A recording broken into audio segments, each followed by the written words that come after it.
Welcome, everyone, to the CAIS YouTube channel. Today, we are sitting down with Janis Gogan. Janis teaches doctoral students and faculty how to do what she calls double impact case research, most recently in Virginia Tech's executive PhD program. During her career at Bentley University, she discussed many strategic IT management cases with MBA students and conducted field-based case research on how and why organizations learn about, use, and sometimes misuse new IT applications.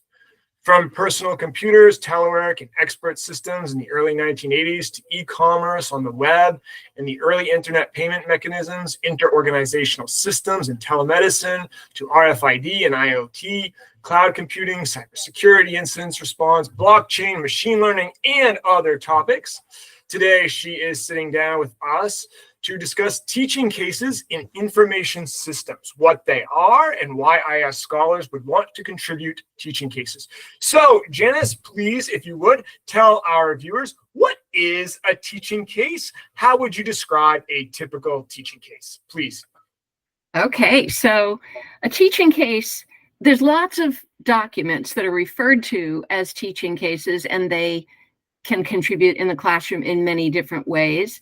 But I like to use the term discussion case because I think the most useful teaching cases provoke good discussions in the classroom that students will learn from. I like to have the students debate their ideas, debate what a problem solver should be doing to resolve a case situation, and try to formulate plans of action without being overly guided by the instructor's preconceived notions about what's the right answer. So that's a partial definition of what I mean. To get a little more formal about it, I've actually written a paper where I define what a real discussion case is.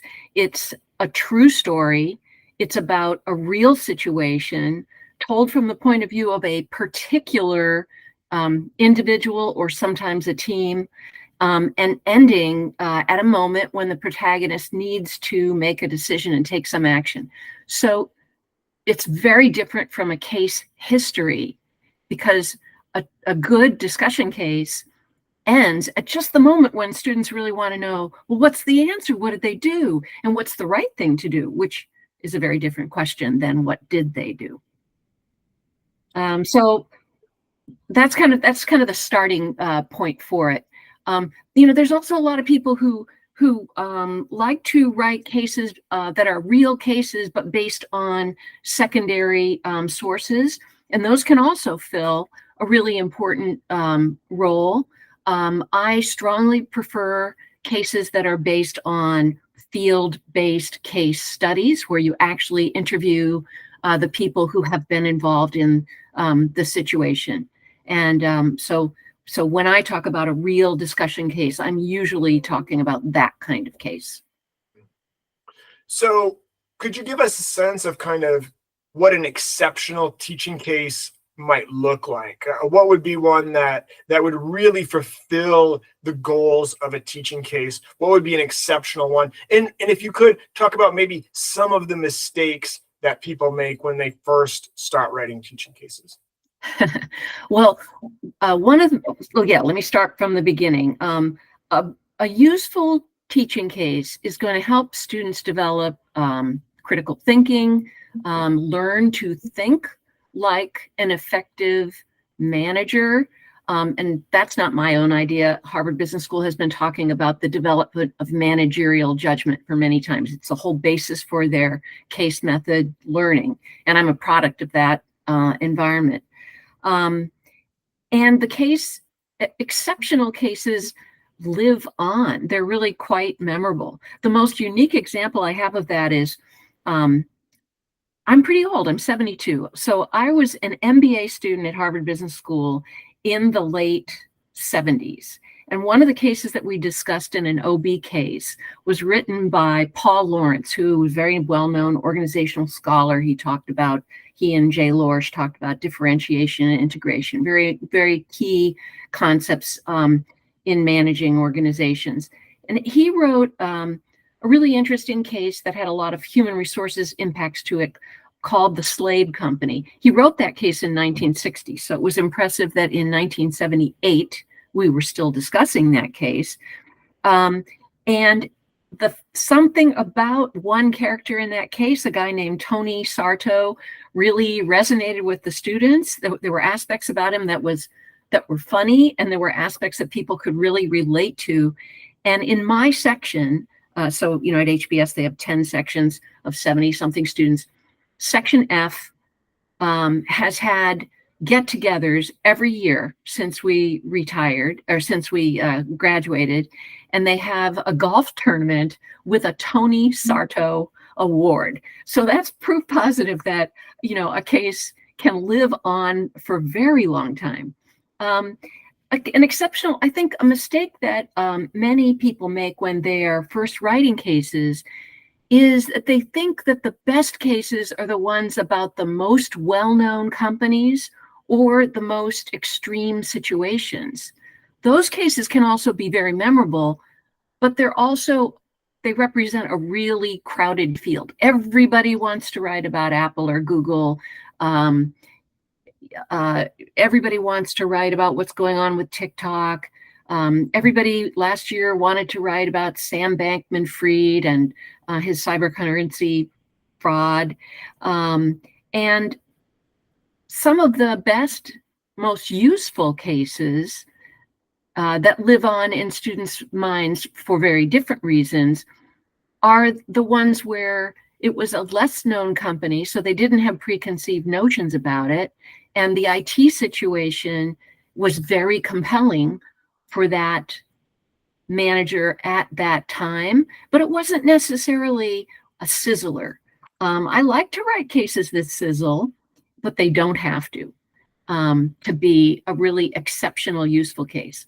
A very useful example in my own experience recently, maybe it was 6 years ago when I was teaching a doctoral program down at University of South Florida. I was still full-time faculty member at Bentley at the time. All the students had to prepare the first draft of a teaching case during my course. And I also posed them the challenge that they could, if they wanted to, submit their case to a conference that's held every year. The due date is in June. It's the NACRA conference. And one of my students started out at the beginning of the semester incredibly frustrated because his very first draft, there was red all over it by the time I got done with it. It, as often happens when writers are being critiqued by other writers. And he went to one of my colleagues and said, "Can I work with a different instructor on this particular project, because I don't think we're in agreement on anything. I don't think she gets me." And luckily for me, that other guy, who's a West Point grad and who knew this guy was a soldier himself, said, "Buck up, soldier. She's giving you the kind of, feedback you really need, and you got to stick with this."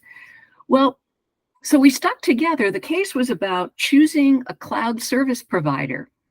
And as we were working on it, I kept saying to myself, well, this is not going to be a sizzler case, but I think it can be a good workhorse case.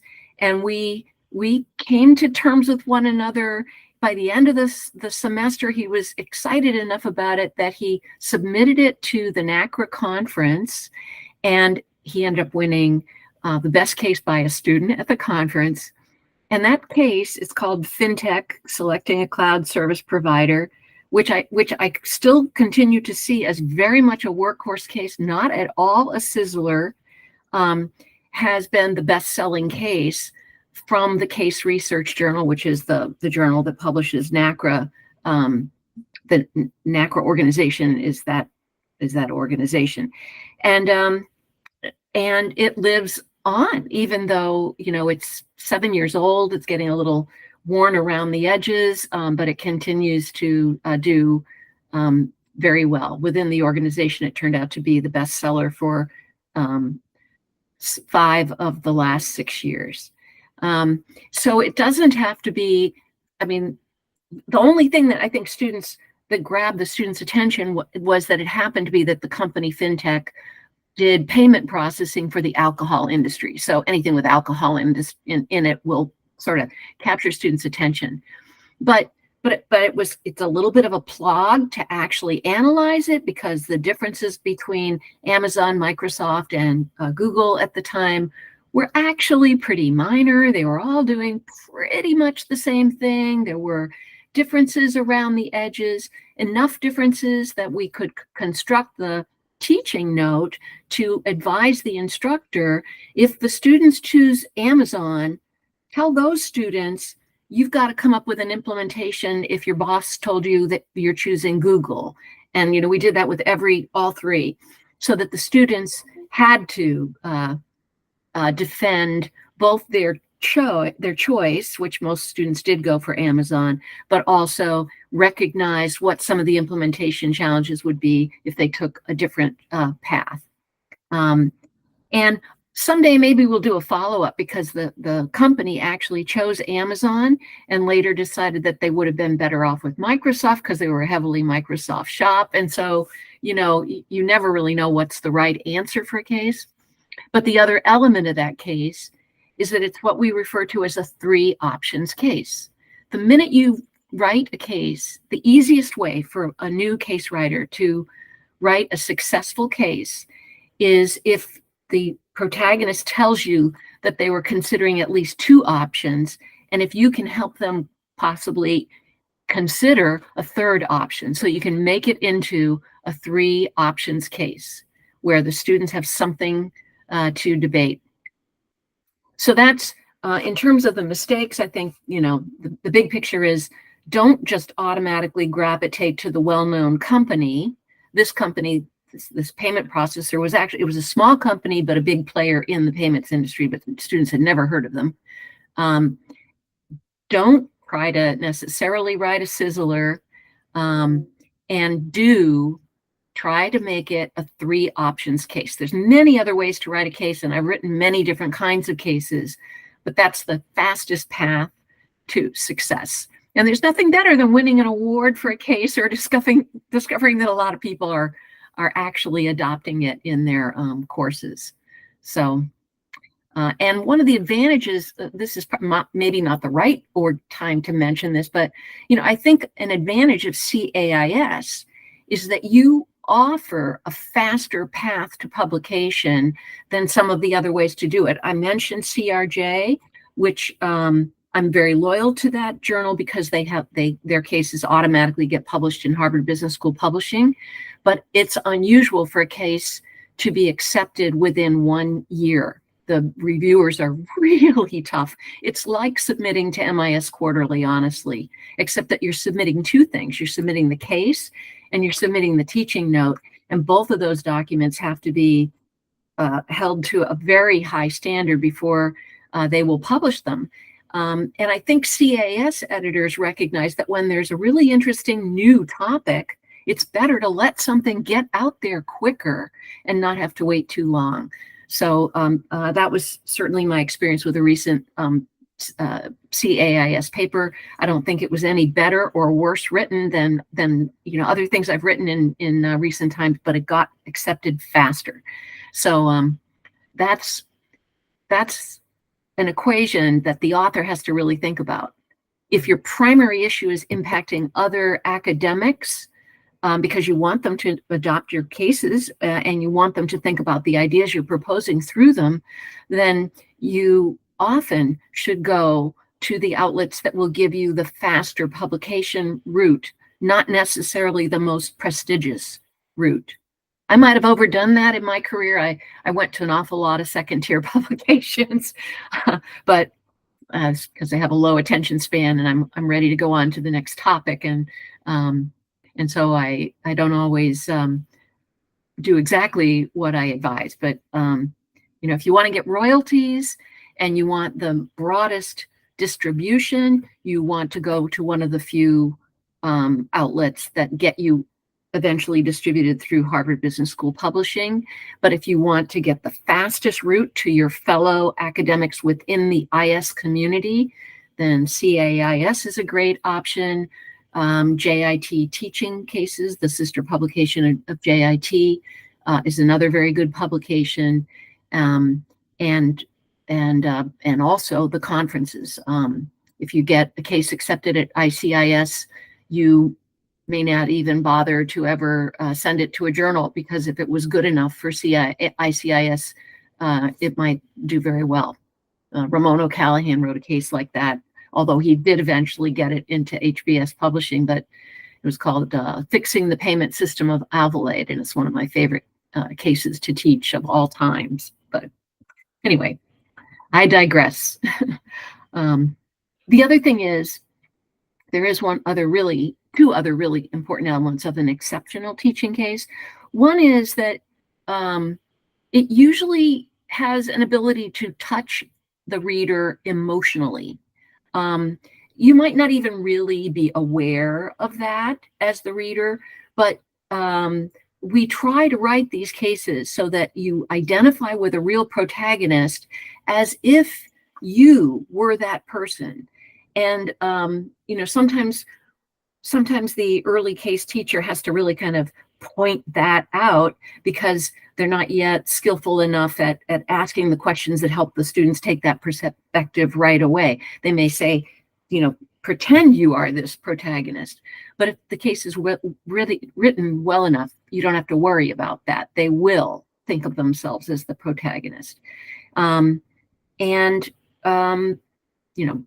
Since Aristotle, rhetoricians have talked about you need to reach people on both a rational level and an emotional level. So the teaching case is a really good way to do that. And the other thing is, the thing that's closely related to that is this identification with the protagonist.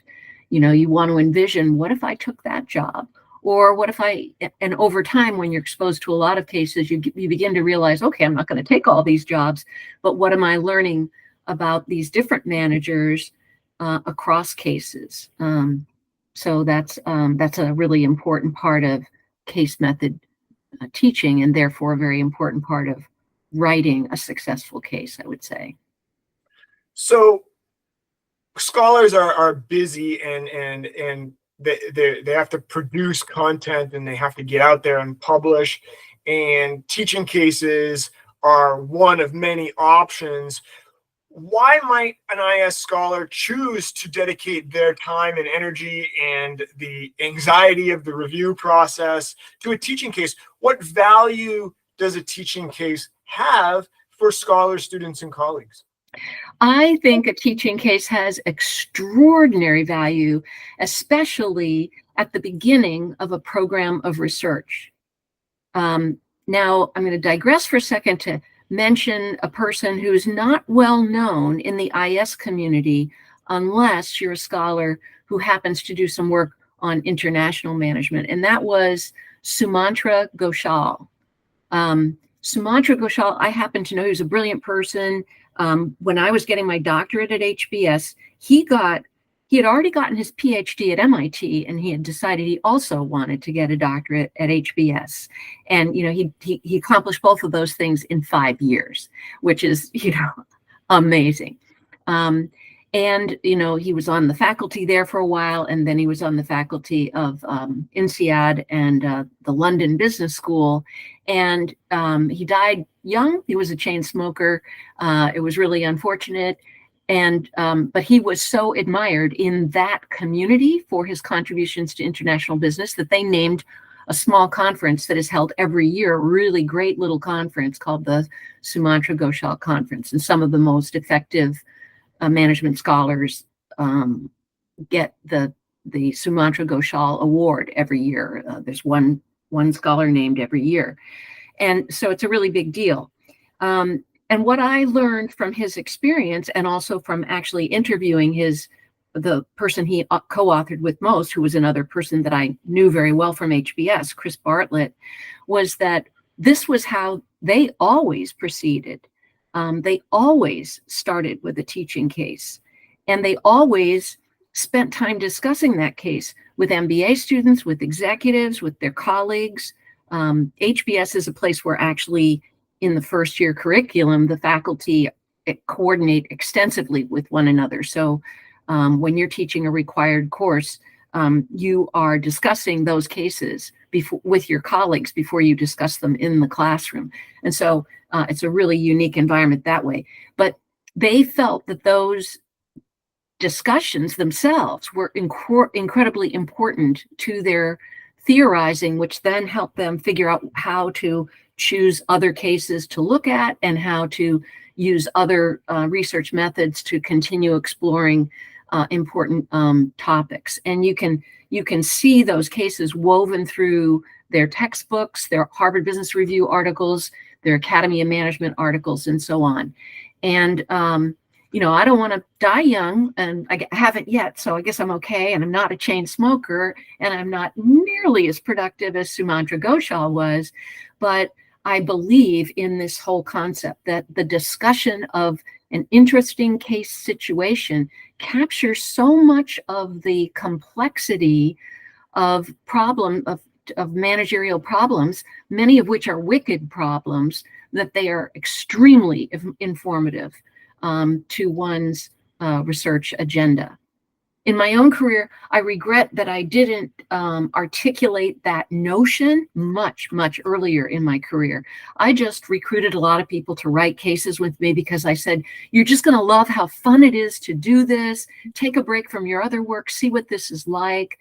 And part of my agenda was really so that they would at least know that, yeah, it really is a lot of fun, and it's also a hell of a lot of work, so that they would admire the work that I did.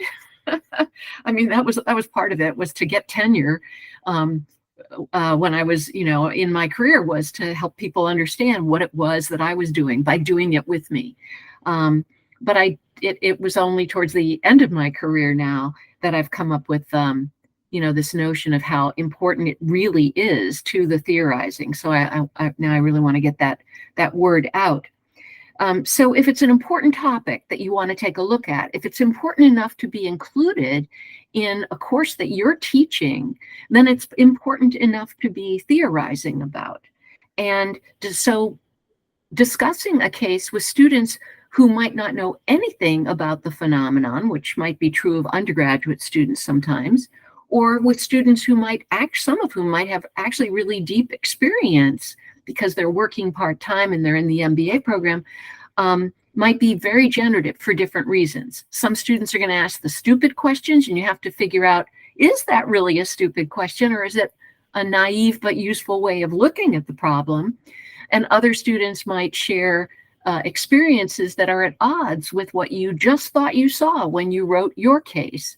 And so, it's tempting for the instructor to get into the debate with the students as well. Sometimes you're not supposed to do that, and sometimes it's okay. But so it doesn't matter necessarily who you're talking with the case about. You can learn a lot about the phenomenon by discussing it with a whole variety of people.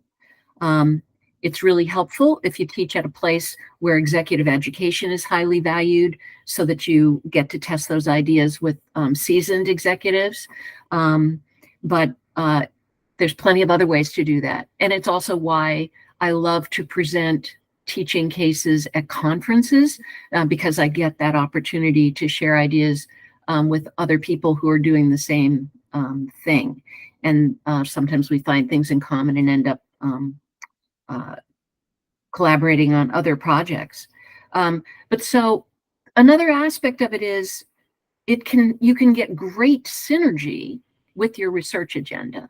I've co-authored with some people who said, okay, yeah, this was really fun, but it doesn't really match up with, my chosen research agenda. And I've had others who have been like, okay, I get it. This is why it is a good idea to start with the teaching case, or at least to do it in parallel. If you're a case researcher, you might as well do your case research rigorously. And great, but you can also always be listening for the vignettes in the case, the turning points in the case story that might make very good teaching cases. So that's really important. It can definitely be a great vehicle for co-authors themselves to debate what's going on. That's what Sumanta Ghoshal and Chris Bartlett did. Their colleagues would say they often heard them yelling at each other from down the hall. Because their case, they would often disagree about what was going on, and they'd hash things through. So I give myself permission to yell at my co-authors sometimes as well when we're discussing what's going on. Another aspect of writing the teaching case that is very undervalued is something that people think of as sort of a necessary chore if you want to get your teaching case published. But I have come to believe, and Linda Applegate at HBS tried to convince me of that many years ago, and it took me a while to really appreciate it. The teaching note itself can be incredibly important to your theorizing about a phenomenon. At NACRA, this organization I've already mentioned, it's a case writers organization. They insist that if you're going to submit a case to the Case Research Journal, there's a specific set of things you must do in their instructor's manual. I call them teaching notes. They call them instructor's manuals. There's 3 things that must be well aligned. You have to have good learning objectives that challenge the students to get for a little further on in learning how to think critically, that might help students acquire some skill. And there's a whole range of skills that are usefully developed through case analyses, and that are specific learning objectives. And then you have to also identify some theoretical underpinnings. So this is a way that you're talking to yourself as a scholar. You're talking to the adopting instructor, who's both a scholar and an instructor. As an instructor, they may think in terms of frameworks like the 5 forces of competition, or used to be Jack Rockhart's stages of IT assimilation, and then it was the scissor people, Jeannie Ross and her colleagues, some of their frameworks, Peter Weil, and others that are more driven by the theories. So when I'm writing a teaching note, I usually put one well-known theory in there. It might be something as simple as stakeholder theory, it often is, or institutional theory, or theory of diffusion of innovations. And I might put some practitioner frameworks, like I don't think of Clay Christensen's disruptive innovations as really a formal theory because it has evolved so much, but they have a great framework that shows sort of their theorized path for the incumbent to overtake, the new company to overtake the existing company. So, whatever your case is, you look for what are some of those underpinnings. And this is also your opportunity when you do this to have an asynchronous conversation, essentially, with the instructors who are thinking about adopting your case. And then the third thing that you have to have, so you have the learning objectives, the theoretical foundations, and the discussion cases for how you envision teaching the case in your course, or how you already have taught it. You should try to teach the case before you publish it. And those 3 things, learning objectives, theoretical foundations, and discussion questions, we insist at Case Research Journal that those 3 things be in alignment. And the reason we do that is that we do want our people to be thinking about their cases a little bit more broadly than just the case itself and how it's going to fit into a course, but to start that conversation with other authors. And so by the time you've written your teaching note or your instructor manual, portions of it, which will never otherwise be published, they're only available to other instructors, portions of those are practically ready to go into a conference paper. And if they're rough around the edges, go to a regional, less selective conference. And if you're really feeling good about it, you send it to ICIS or HICS, and then you get great feedback, and then you're on your way to writing a journal paper if you stick with it. And so instead of thinking of a teaching case as a possible distraction, I'm trying to convince people that it's an essential element in your journey to publishing both things that are going to immediately impact students who are the future business leaders of the world, and lead you to other journal publications. And, you know, it's what I've done in my career. I haven't done it as well as I would have liked to. I don't have, for example, I've been a reviewer. I was a reviewer for MIS Quarterly for many years, and I helped shepherd, you know, some of those papers to MIS Quarterly publication, and I never myself got an MIS Quarterly publication. I did hit MIS Quarterly Executive, and I've got a few CAIS publications. I've been a associate editor of the Journal of the Association for Information Systems, and never myself published in JAIS.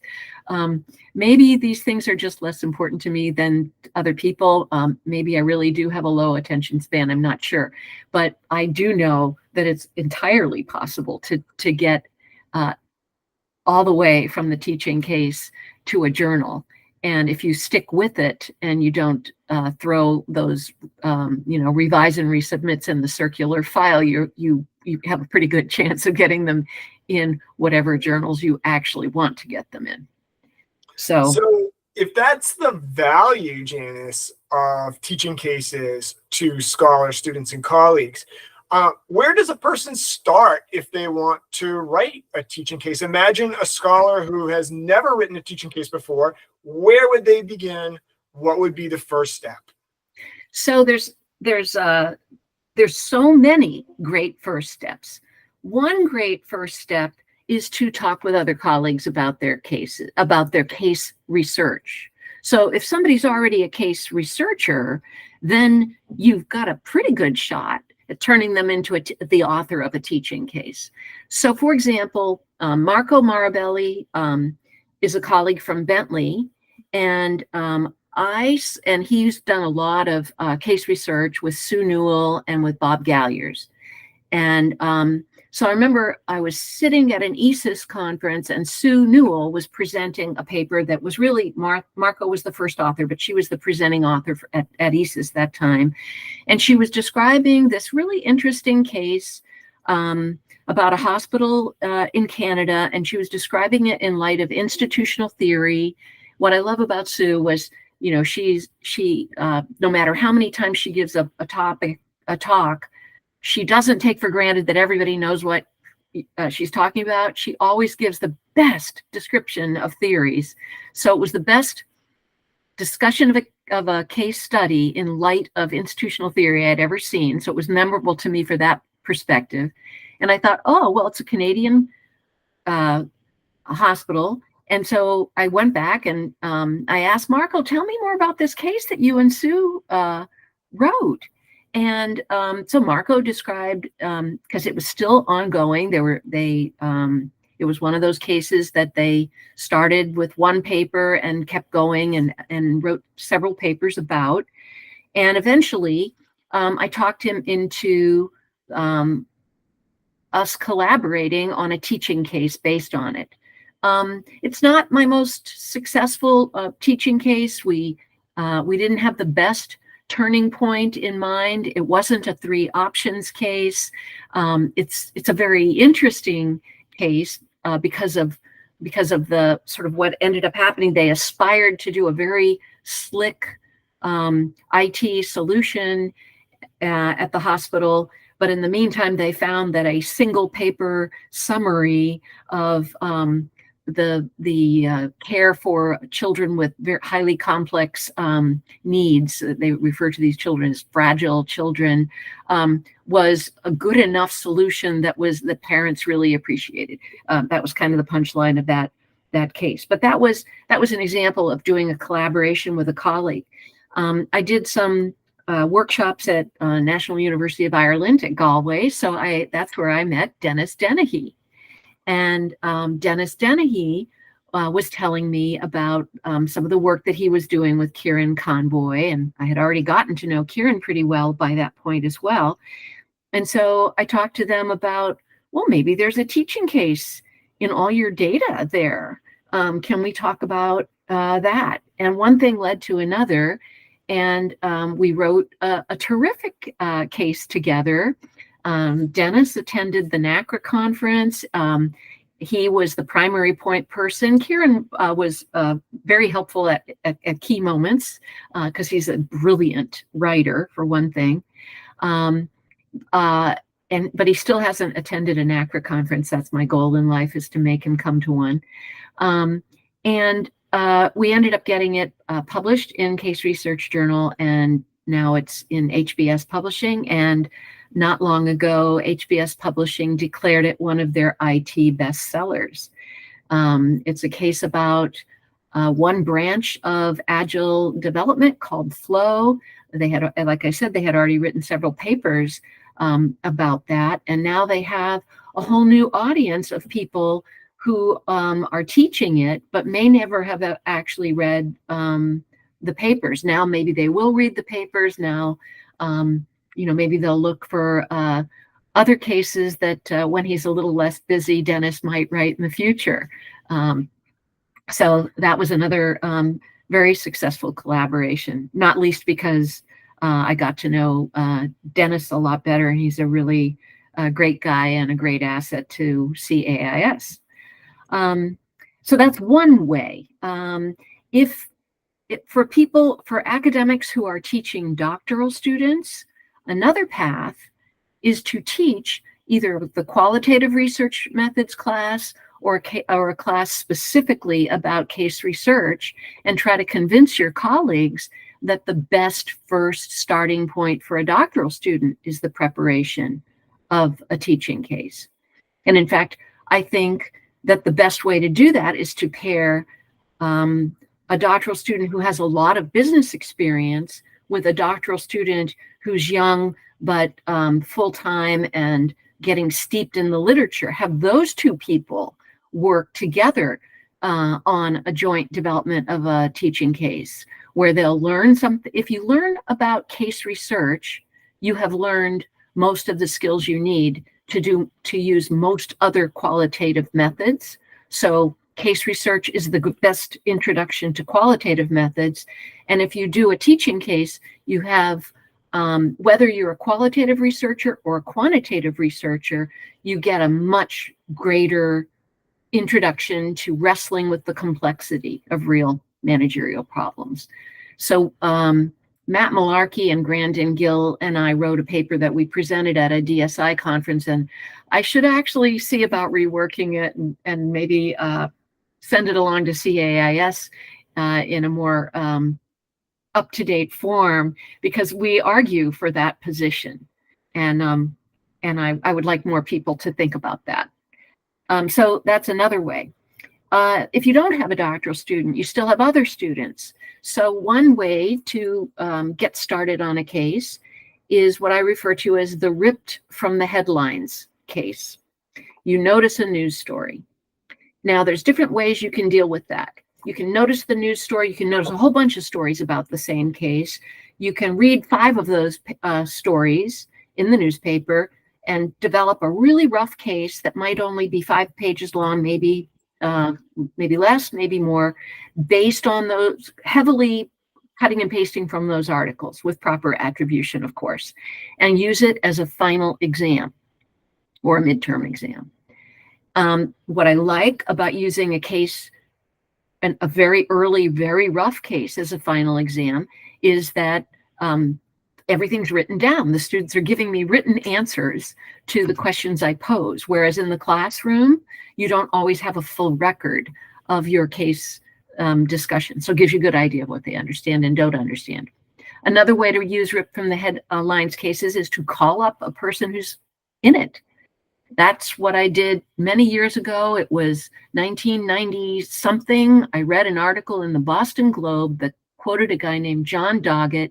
He was working at Bank Boston, which then became Bank of America. It was merged with Bank of America, and with a big organization called the Financial Services Technology Consortium on a new internet payment mechanism called e-check. I called the guy up. I said, "Hey, would you like to come and talk to my Bentley students? What you're doing sounds so interesting." And he said, yes. Said he'd be happy to. And then a few days before, I said, "Oh, some of the students won't be able to attend because their athletes are going to be playing in a game. Can we record it?" And that was like my secret weapon, because then I didn't have to take frantic notes. I could just listen. And so he said, "Oh, yeah, no problem." I walked him out to his parking lot at the end of class, because I always position guest speakers at the end of class, the last session, so that you have that opportunity to walk them out. And that's when you have your follow-on pitch. And I said, "Geez, this is so interesting. Would you consider having a case written about this, your role in this initiative?" And he said, "Oh my gosh, that's a really interesting idea. Let's talk about it further. Here's my, you have my card. Send me an email and let's flesh this thing out right away." That was the gift that went on giving. It led to a case that the American Institute of CPAs published. It got a little award from them called the E-Check case. And they, at the time when they were trying to decide how to pilot test it, there were 10 pilot proposals. So that was a 10 options case. There was another one called "Is This Pilot Test Over?" because there were some severe project management issues going on.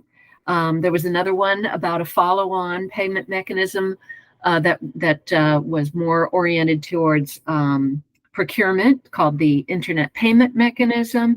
There was an article in Engineering Management Journal, an article in a paper in Government Information Quarterly. There was a JIT case, one of the last teaching cases that they published on managing the internet payment platform. There was a paper called "Learning in a Consortium." There was another case in JIS, and there was a paper in Electronic Markets. So that was like a 10-year project that led me from John Doggett to the people at Bank Boston who were working on this, to other people in the Financial Services Technology Consortium, including the US Treasury. And it just, I could have, my only regret on that one was in doing all that work, I and my co-author, a guy named Joe Jelinas, could have become the foremost experts on blockchain, because so much of what was done in those early moments was based on ideas that eventually led to blockchain designs.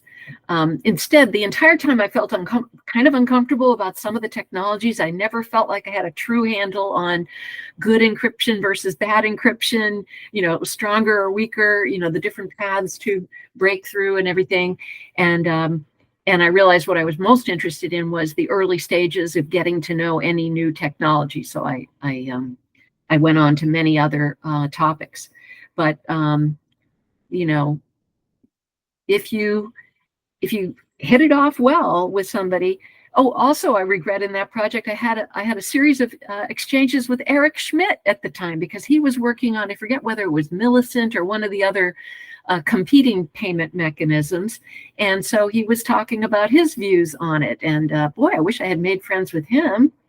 It's always nice to know the guy who was, at the top of Google and other companies. But anyway, so many people, so many opportunities. So you can always find cases on any day of the week. An IS researcher can find a case opportunity in the Wall Street Journal or the New York Times or your favorite newspaper. I like those too, because I don't necessarily like the Wall Street Journal's Republican side. But so I read the New York Times because it's more liberal and Wall Street Journal is more conservative, but they both have high editorial standards. Washington Post, another good one. So last year when I was working with the Virginia Tech students, their first exercise was to read the Journal or the New York Times for a week and pick out an example that they thought would be the seed, the kernel for a new case. And the two most popular ones that for the week that they were looking at was the one about the several articles about Sam Bankman-Fried and Boeing. And somebody, they wanted to charge ahead and do cases on those two things. And I had to then caution them, okay, so is everybody else in the world. Then somebody mentioned, well, but David Calhoun from Boeing, he's a Virginia Tech grad, so maybe we can reach him. They knew he was going to be coming to town. What they didn't know was that he was about to be canned, and yeah, so that didn't work out either.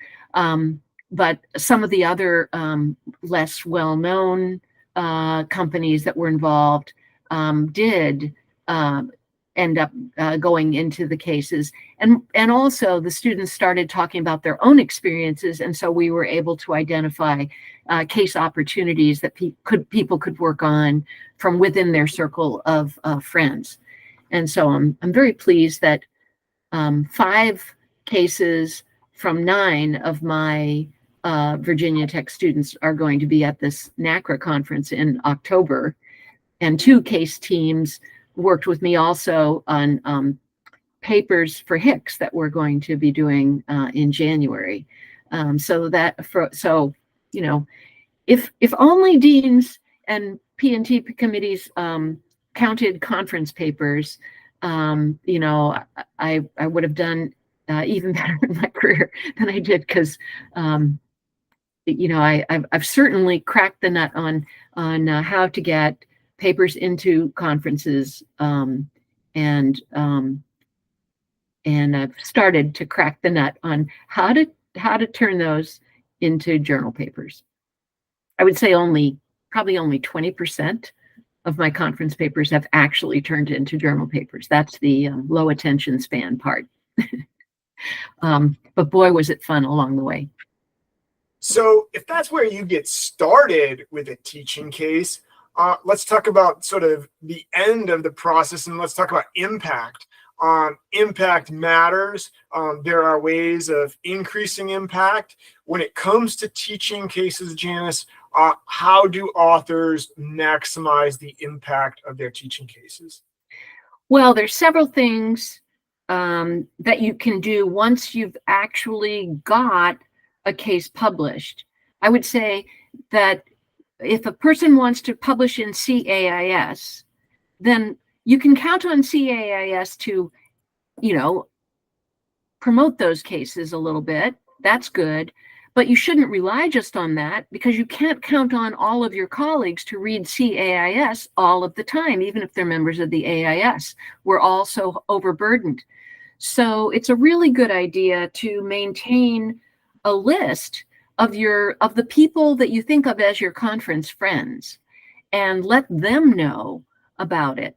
Now, one of the reasons that I don't regret that I have many more conference papers than journal papers is because at least I use those conferences to get to know a lot of people. In fact, I was kind of a browser at some of my favorite conferences. I never aligned with any one Hicks track, for example. I could have stuck with the healthcare track because I did a lot on telemedicine, but I would write papers and submit them to different tracks and get to know different people.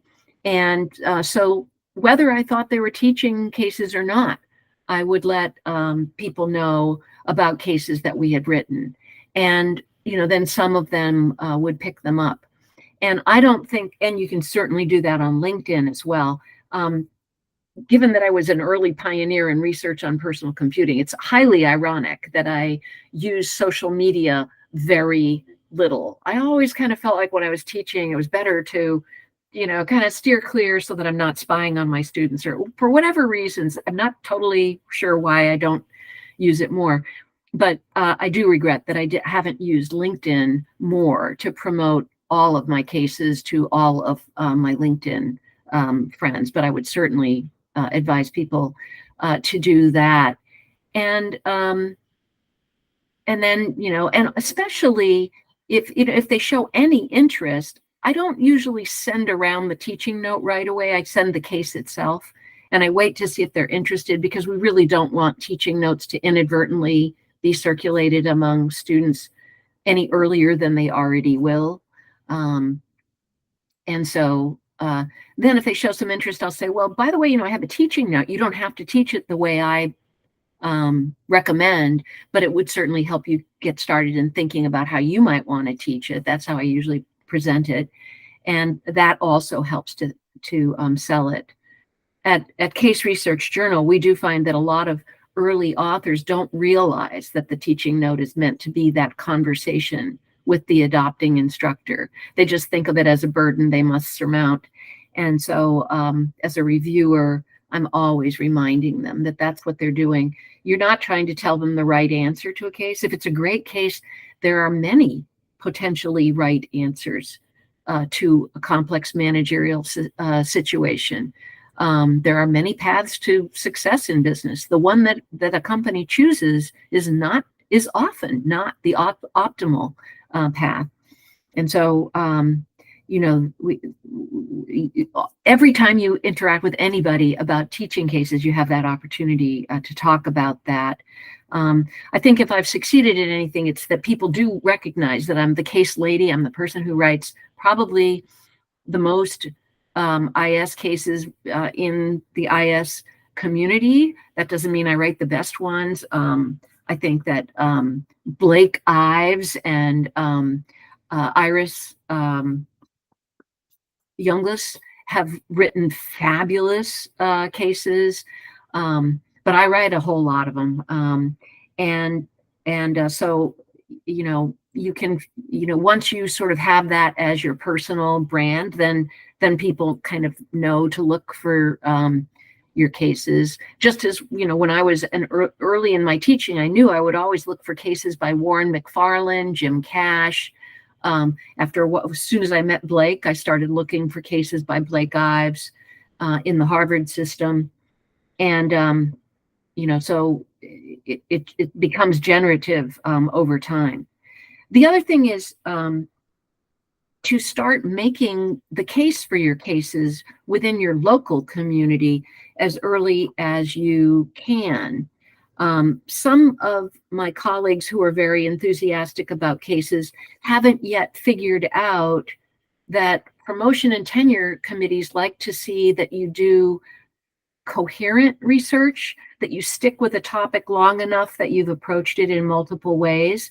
And so I figured that out when I was first coming up for tenure, and then later when I was coming up for full, that I needed to remind people about this process of starting with the teaching case, then going to the conferences, then getting the journal papers. And so I would describe the different themes. Overall, I could say, I've always done stuff about emerging IT and the unanticipated and anticipated consequences. But I also had to specifically show how those programs of research bore fruit.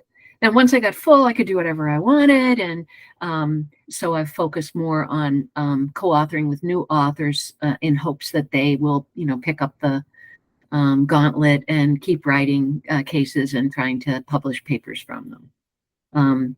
But so that's another thing. Either find the perfect co-author, which for me, my perfect co-author was Joe Gelinas, the guy I mentioned a while ago, who was on the e-check case and all of the internet payment cases and papers that we wrote, because his skill set was very different from mine. We were really complementary. I've had a lot of friends be co-authors where we discovered that we didn't each bring enough unique value to keep writing a lot of cases together, because it's better if you get those complementary skill sets out of your co-authors.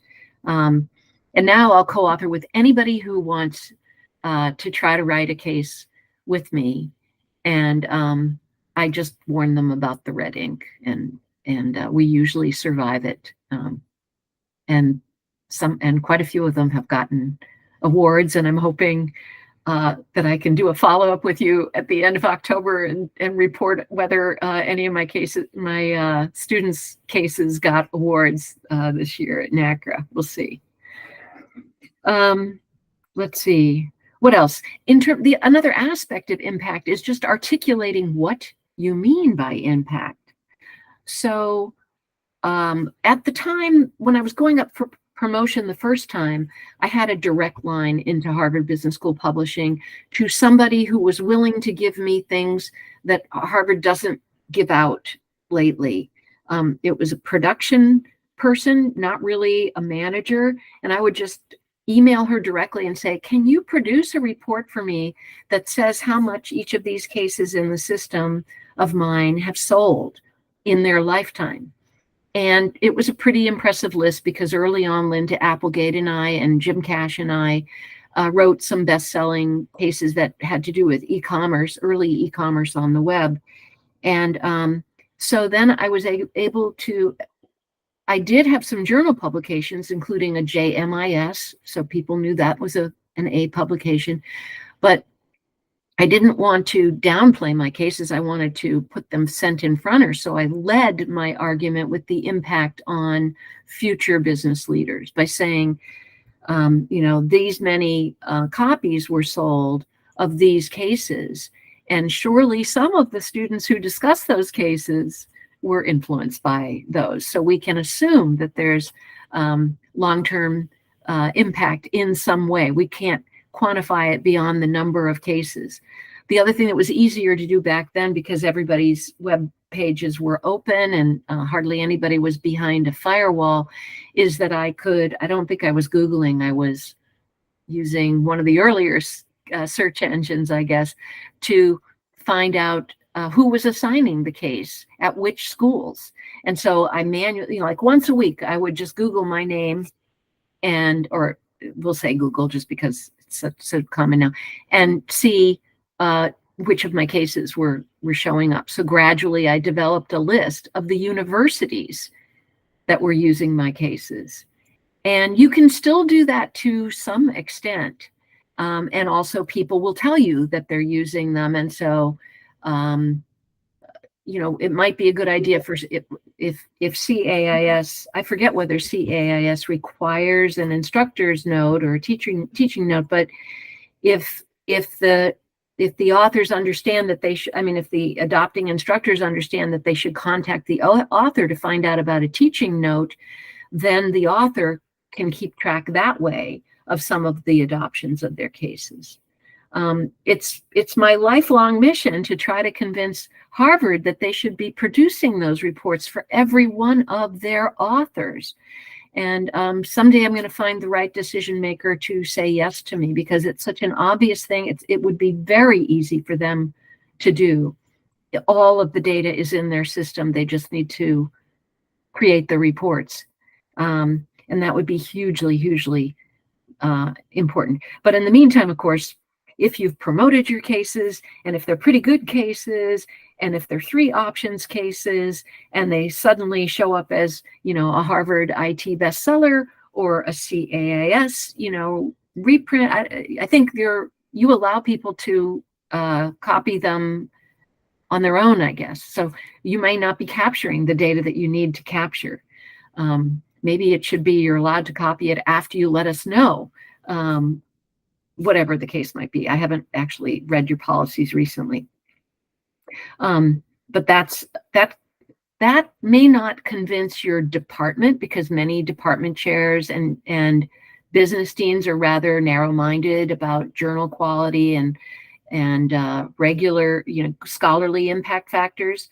But where it does have an impact is at the board of trustees level.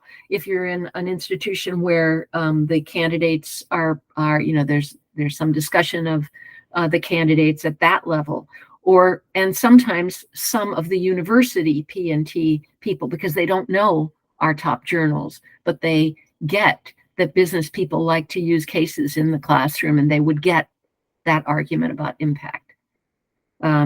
So do that. And also the quickest path to publication from your teaching note is to write a paper for CAIS or to write a paper for MIS Quarterly Executive. You can try to get it into Harvard Business Review. You can try to get it into Sloan Management Review or Business Horizons. There's a lot of great practitioner publications which if you write the right case at the right time and have some interesting insights, or if you write several cases and now you have some interesting practitioner insights, you should be able to get a good practitioner piece. And then,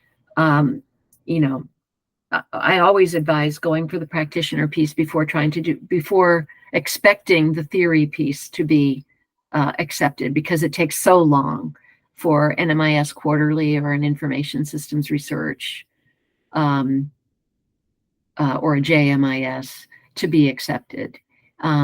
So, go start with the practitioner path.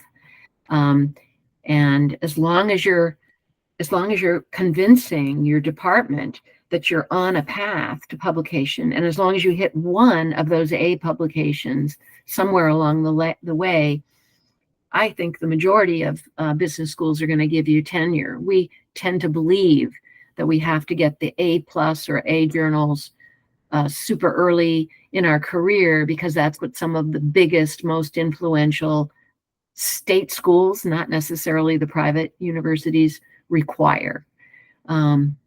So, the path that each individual takes is dependent on the context, the institutional context in which you are situated. But there are many paths to success that involve using cases, for sure. I should also put a shout out to another co-author guy named Terry McGovern, because Terry, for his doctoral dissertation down at the University of South Florida in an executive DBA program there, was about digital badging and how it signaled to possible employers your credentials. And then he did some other teaching cases, some of which are either published or on the way to being published. And we spent some time talking about it. And I said, oh, well, I've got an idea related to that. I don't actually have a case, but I have this idea. And so we wrote a case that had to do with how digital, not a case, a paper about how digital badging might help IS programs be more agile in responding to unexpected things, such as what happened during COVID. And so I don't know who's reading the paper yet. I haven't checked the citation figures yet. I'm a little afraid to look, but I'm very grateful to CAIS for publishing that one.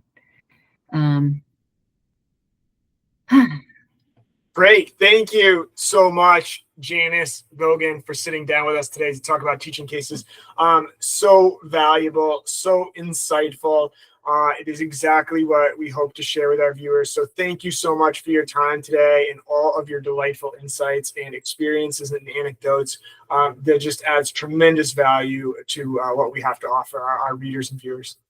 You're very welcome, and good luck editing this thing.